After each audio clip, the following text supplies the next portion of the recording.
area, played with my friends who, many still come from there. And so that lack of really struck me and stood with me, and it's something that I don't take for granted, knowing where I'm from and that background. So I'm very thankful that I'm where I am today. Indeed. I could have ended up any other way. Yeah. What could life have been like for you, and what got you into sport, and what ignited your passion for sport? Well, I think sports was born in me. But I was very lucky again. I had amazing influences. My friend Benjamin Ayimba was my neighbor. And I recently learned that his dad is actually the one who introduced my mom and my dad. Interesting. Right. So he's like a brother to me, and he's someone I really look up to. I remember when we were kids, he would, make us run, and he'd give me his medals after winning. And I learned the joys of winning. I learned what it means to win at that point, and I didn't want to be in any other environment, but in an environment where I would compete and win. So that's what got me into sport. That will to win is very strong in you. I've certainly felt that in you. You are an amazing, inspiring, driven fighter kind of person. You tell us about some of the... what other way do you want to live life? You have to fight. Yeah, true. What have been some of the challenges, and where does that will come from in you? And what message do you have as far as overcoming challenges? Look, I keep saying this because my path has been very different from many people, and I want people to understand that we have to really appreciate that our paths are different. So my experience is going to be very different from yours, and it's going to be different from somebody else. But through this path, I've come to really appreciate my folks, my parents. I've really come to appreciate my close friends. I have a friend who is a prayer partner, someone I call very often when things go crazy. And I have to, let people know that you can lose everything. We've lost everything in this COVID period. We've lost everything but our attitude to get back up and get running. And you understand what I mean when I say we've lost everything, because we run sports events, and really there's nothing that's been happening for the last 6 months. And this is not just me. I mean, I know that this is happening for a lot of people, but this is my path and this is my journey. So the challenge is very real. Managing people is not the easiest of things. Being in the right frame of mind is not the easiest of things, because it's very easy to look at your stuff and say, oh my God, it's not working. I want to lose it. And many times people don't come up and say honestly, this is the situation, it's hard. But the way I look at it is challenges are like hurdles. So you have, when you're running the 110-meter hurdles, it's there, or the steeplechase, it's there, you jump over it. Another one's gonna come, so you jump over it. So you're gonna have a good period, or you're gonna have a very low period where you have to run inside water. And so when you have to run inside water, you have to think, what do I need to do? Do I swim? Do I run? Do I remove my shoes so that I'm lighter? And let go of those things that no longer serve me and no longer hold me. And so that's my thinking towards these challenges. It's been crazy financially and stuff, but I've been privileged to have a fantastic mouth. I can open any door just by speaking to people. So I use that, and it's worked for me in the sense that I've met people from all over the world who are very willing to help me and say, if that's your challenge, we're happy to jump in and see how we can support you to, unlock whatever challenges you have, unlock whatever problems you have, unlock the solutions, and get you to that next level. Yeah, I really love what you just said, and acknowledging the difficulties in life, but also you have that incredible ability, Cynthia, to back yourself and believe that your mouth, your persuasive skills, and your passion. And you have travelled to several countries, I believe, with Sports Connect Africa. How does Right. it, from humble beginnings, relatively humble beginnings, end up in boardrooms in, I think you've been to the UK, I'm pretty sure you've been to America. Tell us about Sports Connect and how you connect with places like the UK. Well, Sports Connect Africa is a sports consultancy, and so what we do is solve sports problems off the pitch. So, you know, we've always known sports to be what we see on the pitch, but somebody has to make that happen. And so we support the process of making sports happen. So whether it's management or, you know, management, beyond management, you go into marketing or sports operations and stuff like that. So we do that, and we're now moving into sports tech. So we're partnering with a couple of guys to create a fan engagement app for Africa, which is absolutely exciting. We're partnering with some company in India, and we'll be launching pretty soon, actually, an application for running academies. Very exciting stuff. So, you know, for me, Sports Connect Africa is an engine. Yeah. For me, it's an engine for empowering, connecting, inspiring, and empowering Africa. You asked something that's very important. How do we do it? For me, relationships are everything. If you can't manage people, if you can't manage relationships, and sometimes they do go wrong. I mean, let's be honest with each other. Nothing is perfect. There's no, you know, like, oh, I'm really good at this, and I'm perfect at this. No, there's always going to be bumps on the way. And sometimes you're going to kind of have friction with people who are close to you, and sometimes you're going to get along with people who are close to you. But we stay focused. So for me, relationships, building on them, facing your fears got me. What drives you? What drives you to make those relationships? And you used the word there, focus. What keeps you focused? What keeps Cynthia Mumbo focused? The results that I'm looking for. Right. So there's results, and results for me is not just the financial results. I'm very passionate about empowering Africa through sports. So whatever we do, I want to be able to create opportunities for people. And so if what we're doing is either creating jobs or, you know, making people's lives in sports easier, then I've done my bit. And so that keeps me up every morning. That wakes me up every morning, that I'm, you know, getting in to do stuff that I want to do. And I know that the end goal is to, you know, make the spaces that I'm in better. Wow. That sounds like a lot of energy, a lot of passion, a lot of purpose driving you. Yeah. That's the Cynthia right now. You have been there for me during some of my dark times when I've wanted to throw my hands up, and I've called you up and said, Cynthia, what the hell am I doing? And it's tough right now, because I think it's very important to say to anybody who might be listening to this and over the weeks that it's going to be trending on social media, we all get dark times. And I know that you've been there. You've been incredibly inspiring to me. And we all need mentors, and we all need friends who understand what each other are going through. You have quite a network. What has it taken for you to build that? And how open are you with people on your A team about what you're going through when you're building? So it's taken me 10 years to build what I say is my network. I didn't wake up and have a network. It's about positioning yourself. When Richard Branson says, if they ask you, can you do a job? If you can't do it, still say yes. Say yes and go and learn it. I'm not kidding. That's how I've done it. I say yes.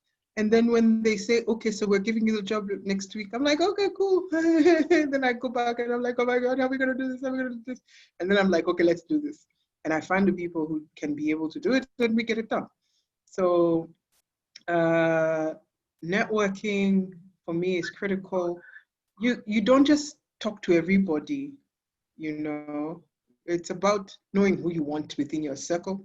I'm very loud and I'm very out there, but I've learned very recently that I'm also such a loner, because I like to keep my thoughts and my space, you know, within my framework, if I could put it that way. But I'm very outgoing in the sense that I know that my business is about meeting people. And I'm not afraid to tell people who I think are worth being in my network, or who, I believe are, valuable to my network. I'm just going to hit them up. Or the best way always is to get someone to introduce you. So make sure you leave an amazing impression. If you're introduced to someone, have an amazing impression, so that when you, and not just impression in the sense that, what they see, it's what you do, it's what you can deliver. And, when you have a chat with them, then you ask them, hey, I'm doing 1, 2, 3, 4, 5. Do you think you can introduce me to this person? And really, that's what we work with. So that's really about. Are you there? Did I lose? It's really about integrity and courage and being of service to other people to make that connect. Right. And a lot of hard work. That's a lot of hard work. Like being very honest in putting in the hours. Here's a tough question. What, in your view, is the state of sport in Africa, in Kenya? What are the challenges? What do you see yourself doing? How are you impacting sport in Kenya? What can people learn from that?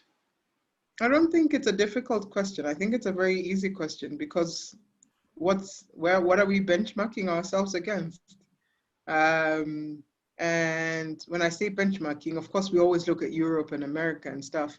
But when we look at them, we shouldn't be looking at those spaces where they are now.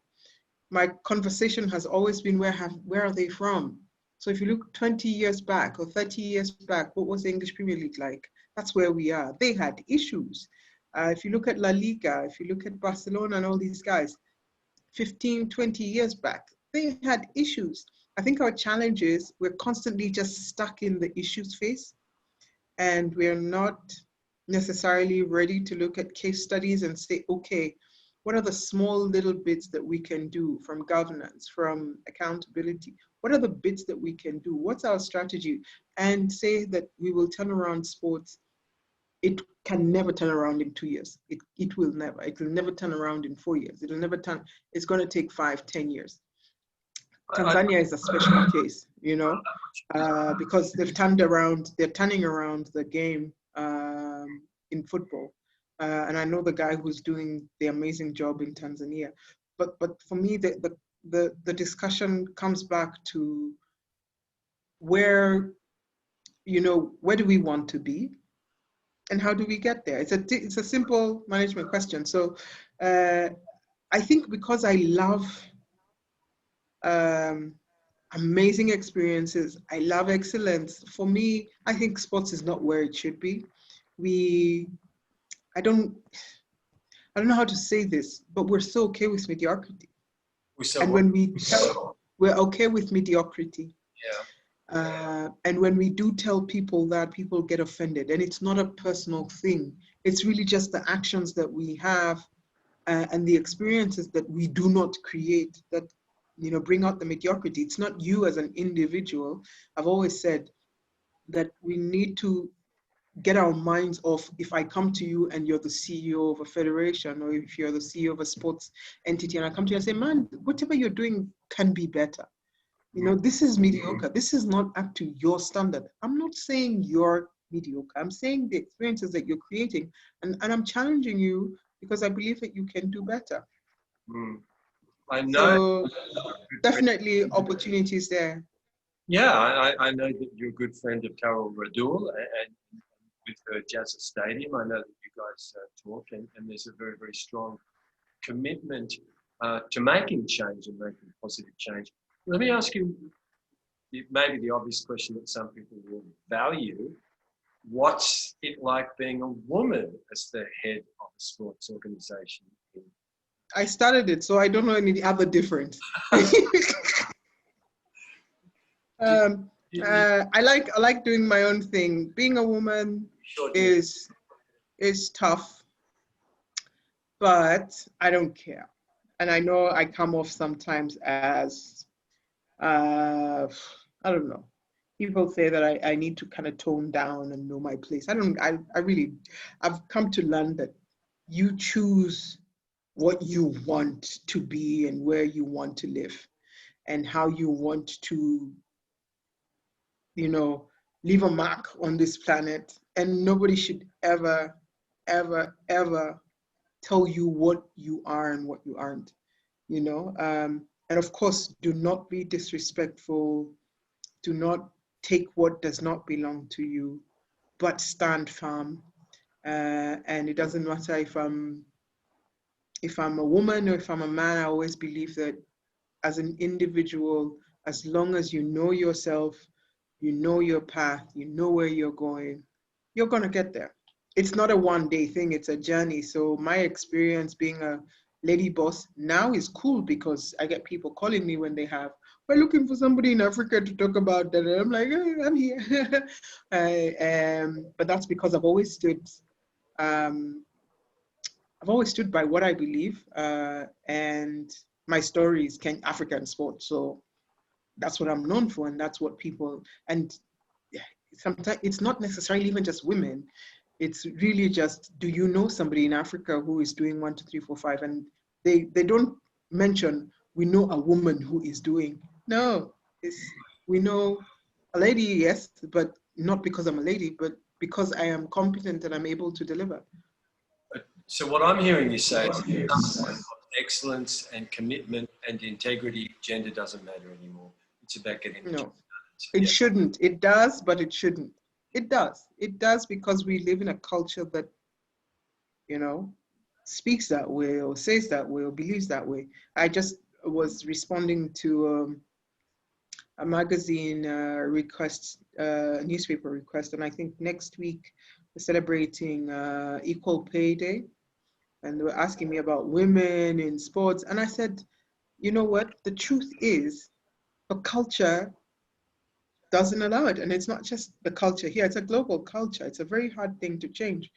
But if women are given opportunities, then they will be able to soar. It's just that we're not given the same kind of opportunities. So sometimes we just have to go out there and grab them. Yes, I think that's a message that you have for young people and young women, which is, yes, sometimes we just have to go out there and grab them. To what extent have you made your own opportunities in the world of sport? How did you get started?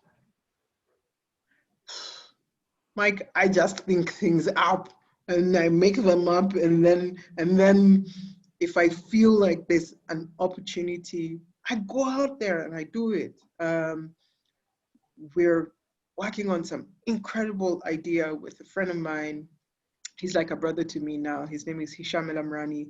I never imagined that I'd be working with the former CEO of CAF, the Confederation of African Football. And this guy was literally in charge of bringing, putting together and literally just putting together and presenting the World Cup bid for Morocco. So it's not small time, it's a big guy. But when I speak with him, it's like when I'm speaking with you, very accomplished, but very down to earth. He knows what, and I shared with him this idea, and it's morphed into something that I never imagined. You know, so today we're out here speaking to guys from, you know, today we're speaking to the CEO of Global Sports Jobs, talking about how do we empower the African African job market in sports and stuff like that. So we're setting up a sports LinkedIn, if I could say, of Sports for Africa. Wow, what a fabulous idea. That is so clever. And so when you ask me how, I think things up. I look at where the challenges are within the framework that we're in, and I create something, and I reach out to, you know, guys who would be able to make it happen. Yeah, absolutely. Yeah. Cynthia, here's a tough one. What is your purpose in life? And because when I hear you speak, both when we speak privately and right now when you're sharing with your audience right now, I hear a purposeful person. I don't hear a person driven by I want to get or I want money. I hear a person who's really about making an impact. Would that be right? It's a simple question. I've known this since I was maybe 18, 19. I've refined it over time, but I'm very certain that my purpose is to change lives in Africa through sports. Wow. Simple. Wow. Yeah. And when I hear you say that, it sounds so simple. It sort of comes across to me that you've done a lot of work on yourself, and you really know that about you. It sort of comes out so authentically and so simply. Beautiful. Yes, because right now things are so hard, crazy hard. They're difficult, Mike, and I know you get this. It's hard. It's but every morning when I wake up, I'm like, I can't quit. I have a purpose. There's no quitting. Rearrange your brain, rearrange your mind. And sometimes we lose ourselves in thinking that all of us have to be Obama, or all of us have to be this, and all of us. No. Sometimes it's simple. My purpose is to, just impact my locality. It doesn't mean that you have to be bigger than the world. Not everyone has all of that going for them. So for me, this is what I think of. There are days I write on my, my diary and my journal. I'm like, I am running away today, but I cannot run away today because tomorrow I have to keep going towards changing lives through sports in Africa. I think that's incredibly powerful for anybody listening. And I think both you and I are great readers and readers of other people's life stories. And I think one of the things that I hear you sharing, and I sure understand, is we fail when we give up. And I think people like you create massive success by simply refusing to give up and persevere through. Just keep going.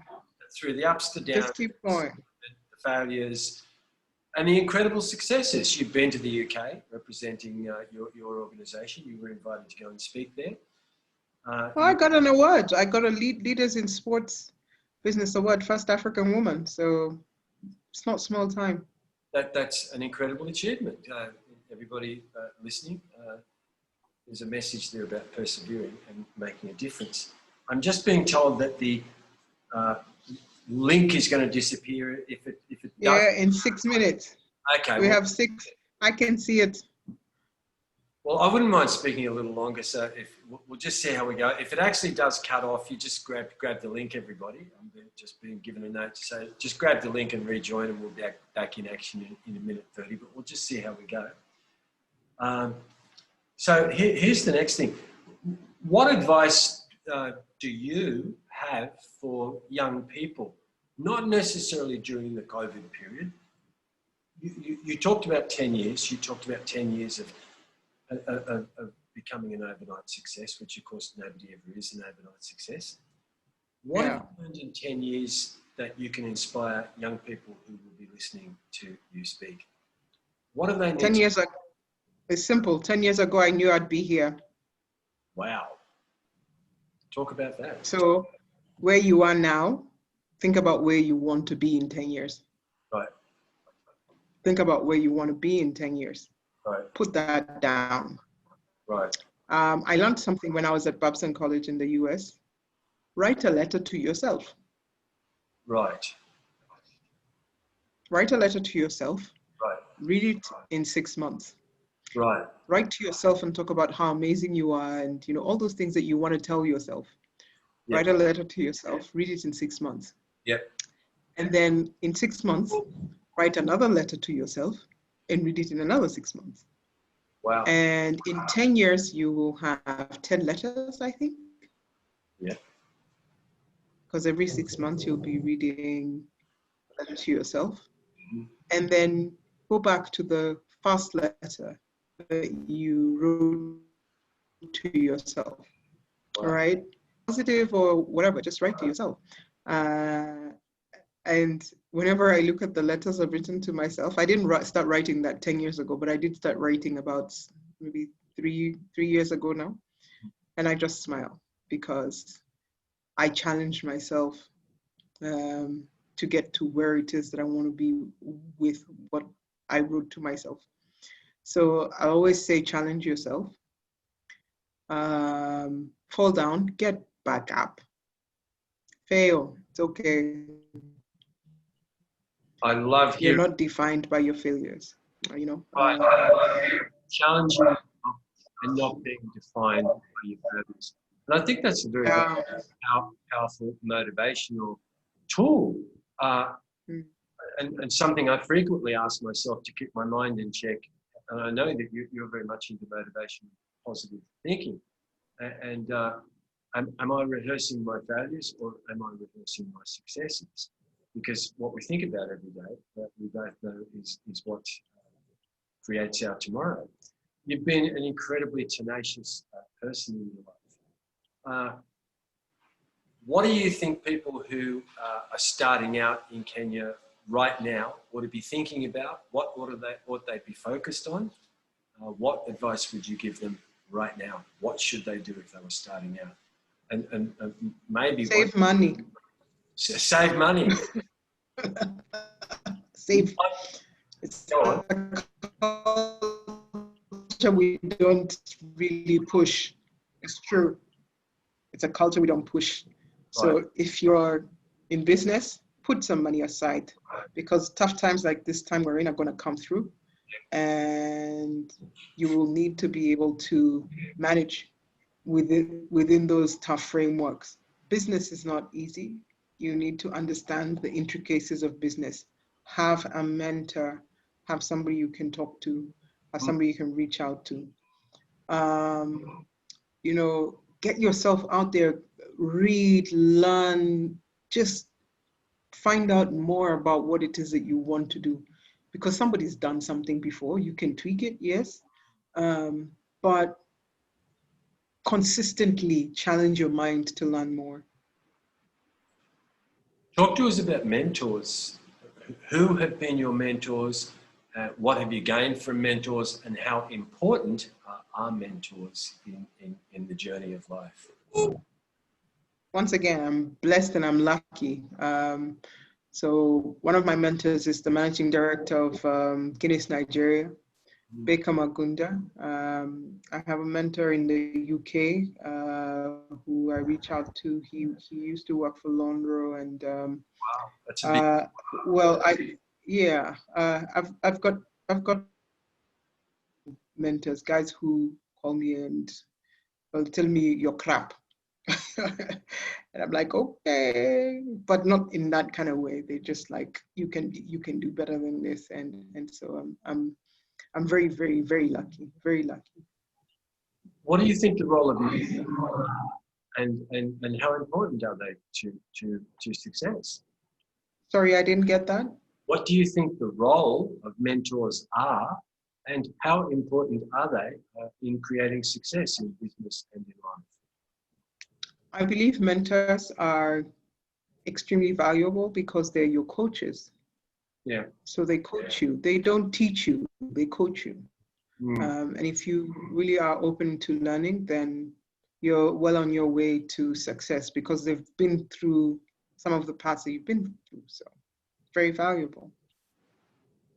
Yes, been through some of the hard stuff that might be heading the way of every fledgling business. It's not easy starting out. You mentioned something about putting an online thing together with a business in India. How actually do you get